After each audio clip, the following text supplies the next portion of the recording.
Praise the lord. పునరుద్ధానుడైన యేసుక్రీస్తు నామంలో మీ అందరికీ శుభాభివందనాలండి. బాగున్నారా? యేసయ్య మీ అందరినీ ఆశీర్వదించును గాక. అనుదిన వాత్సల్యత అను నేటి వాక్య ధ్యానాంశాన్ని ఈ ఉదయకాలం ధ్యానించుకుందాం రండి. పరిశుద్ధ బైబిల్ గ్రంథములో హెబ్రీలు రాసిన పత్రిక 13వ అధ్యాయం మొదటి వాక్య భాగాన్ని నేను చదువుతాను. వీలైతే బైబిల్ తెరిచి వాక్యాన్ని గమనించండి. దాంట్లో 2వ లైన్ గమనించండి. ఫస్ట్ నుంచి చదువుతాలండి. సహోదర ప్రేమ నిలువరముగా ఉండనీయుడి, ఆదిత్యము చేయ మరువకుడి. దాని వలన కొందరు ఎరుగకయే దేవదూతలకు ఆదిత్యము చేసిరి. మీరును వారితో కూడా బంధింపబడినట్టు బంధకములలో ఉన్న వారిని జ్ఞాపకము చేసుకొనుడి. యేసయ్యకి మహిమ కలుగును గాక. దైవజనమా, నేను మీకు చెప్పదలిచిన ఈ ఉదయకాలం ఒక చక్కటి మాట ఏంటో తెలుసా? ఆదిత్యం ఇయుట మరువకుడి. ఆమేన్. ఈ మాట చెప్పిన వెంటనే చాలా మందిలో ఏదో తెలియని బాధ కూడా కనబడుతూ ఉంటుంది. దేవుని దగ్గర ఆశీర్వాదాలు పొందాలి అనగానే కళ్ళు పెద్దగా చేసి వినేవాళ్ళు ఉన్నారు, కానీ ఆదిత్యం అనగానే కళ్ళు చిన్నగా చేసి ముఖం కింద పడేసే వాళ్ళు కూడా ఉంటారు. ఈ అపోస్తుడైన పౌలు గారి కొరింథీ సంఘానికి లేఖ రాస్తూ 13వ అధ్యాయం 2వ లైన్లో ఆదిత్యం ఇవ్వట మరువకుడి, దానిని ఎరుగకయే కొందరు ఆదిత్యమిచ్చి దేవదూతలకు ఆదిత్యమిచ్చి అద్భుతమైన ఆశీర్వాదాలు పొందుకున్నారు అని మాట్లాడతాడు. ఎవరి గురించి ఇక్కడ పరిశుద్ధాత్ముడు ప్రస్తావించాడంటే ఆదికాండం 18వ అధ్యాయం మొదట్లో రాయబడి ఉన్న అబ్రహాము గురించి ఈ విషయాలు ఇక్కడ రాయబడి ఉన్నాయి. మన పూర్వీకులు గమనిస్తే ఎవరైనా ఇక్కడ నుంచి వేరే ఊరు బంధువుల దగ్గరికి వెళ్తే ఎంతటి చక్కటి స్పెషల్ ఆతిథ్యం ఉండేదో. బంధువులు వస్తున్నారంటే 4 రోజుల ముందు నుంచే పండగ వాతావరణం కనబడేది. ఏవండి, ఎవరైనా చుట్టాలు వస్తున్నారంటే, అన్నయ్య గారు వస్తున్నారంటే, బావగారు వస్తున్నారంటే, అత్తమామలు వస్తున్నారంటే, బంధువులు వస్తున్నారంటే, తమ్ముళ్ళు వస్తున్నారంటే, చెల్లెళ్ళు వస్తున్నారంటే, చిన్నప్పుడు స్కూల్ స్నేహితులు వస్తున్నారని తెలిస్తే ఏవండి అసలు వాళ్ళ కళ్ళల్లో ఆనందము కోట్ల రూపాయలు డబ్బిచ్చినా కూడా కనబడదు. అంత ఆనందంగా కనబడతారు. కారణం ఏంటంటే ఆ రోజుల్లో ప్రేమలు ఎక్కువండి, ఆ రోజుల్లో ఆతిథ్యాలు ఇవ్వడం ఎక్కువండి. ఈ రోజున ఈ 2 విషయాలు కనుమరుగైపోయాయి. ప్రేమ అనేది కనుమరుగైంది, ఆతిథ్యం ఇవ్వడం అనేది కనుమరుగైంది. వాడు తిన్న ప్లేటు నేనెందుకు తీయాలి? వాడికి నా చేత్తో నీళ్ళు ఎందుకు ఇవ్వాలి? వాడి స్థాయి ఏంటి, మా స్థాయి ఏంటి? వారి పిల్లలు ఎక్కడా, మా పిల్లలు ఎక్కడా? వాళ్ళు చదివే పిల్లల స్కూల్ ఏంటి, మా పిల్లలు చదివే స్కూల్ ఏంటి? ఈ రోజున స్టేటస్ను మెయింటెనెన్స్ చేస్తున్నారు, కానీ ప్రేమ అనేది మరుగైపోయింది. అలా గనక మదర్ తెరీసా గారు గనక పేద ప్రజలను ప్రేమించకపోతే ఈ రోజున ఏవండి కుష్టు రోగులు, ఘోరమైన అనాథులు, దిక్కులేని వాళ్ళని ఆదరించిందంటే యేసయ్య ప్రేమేగా.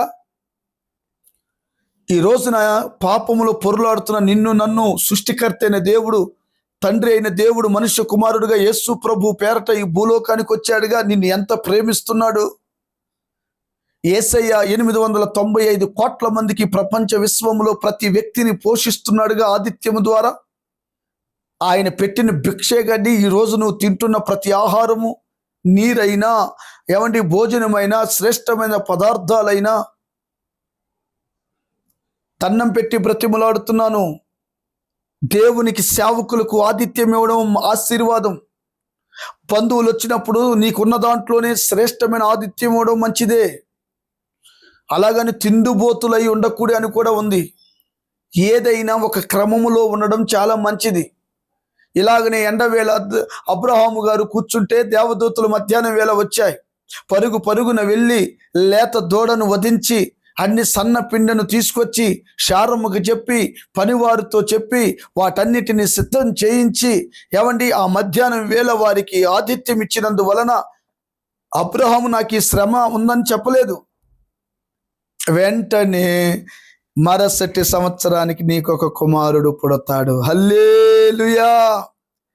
ఏమండి, ఎందుకు బండి కొంటే ఆతిథ్యం ఇస్తావు? ఎందుకు పిల్లకి పెళ్లి చేస్తే ఆతిథ్యం ఇస్తావు? దీవెన కలుగుతుందని.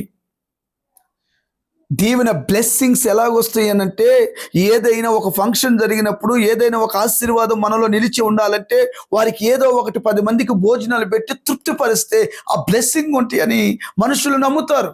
వాక్యం కూడా చెప్తుంది. బండి కొంటే దావుత్తేదిరా బాయ్ అంటావు, కారు కొంటే మామ దావుత్తేది, ఏ హోటల్కి వెళ్దాం అంటావు. కానీ దేవుని దగ్గరికి వచ్చేలేకే సున్నా. ఎరుగకయే ఆతిథ్యం ఇచ్చిన అబ్రహాము ఏవండి ఆకాశ నక్షత్రములుగా అంతగా దీవించబడి వాగ్దాన పుత్రుడని ఇస్సాకు నోటి నిండా నవ్వు పొందుకోవడానికి గల కారణం ఏంటే తను చేసిన ఆతిథ్య, తను భయభక్తులు చూపిన విధానం, ఇంటికొచ్చిన వారిని గౌరవించిన విధానం. ఈ రోజున సంస్కారం లేదు, పద్ధతి లేదు, పాడు లేదు, గౌరవము లేదు, మాట్లాడే తీరి తెలియదు.